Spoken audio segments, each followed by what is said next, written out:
Instead, nanonood ka ng TV or Netflix after your work at palagi kang baba dito sa online, sa TikTok at sa Reels, pero hindi ka naman kumikita at nasasayang lang ang oras mo at hindi mo siya nagagamit as your additional source of income. Paano kung sabihin ko sa'yo na kahit hindi ka content creator or TikTok affiliate ay pwedeng-pwede ka nang kumita dito sa online? Dito, pwede kang kumita ng 20 up to 30,000 per month or more na ang gagawin mo lang is mag-copy and paste.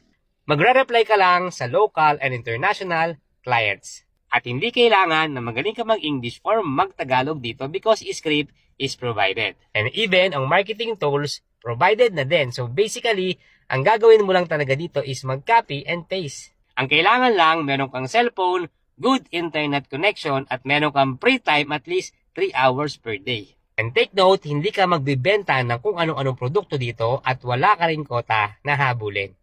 Ibig sabihin, hindi to online selling or dropshipping.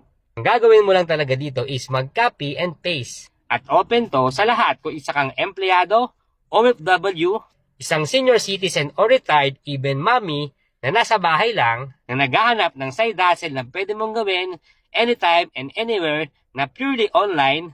Lalong-lalo na kung palagi kang baba dito sa online at hindi ka naman kumikita, ay pwedeng-pwede mo lang subukan ito. Kung interesado ka, mag-comment ka lang sa video na to para ituro ko sa iyo kung paano ang gagawin mo. See you in my inbox.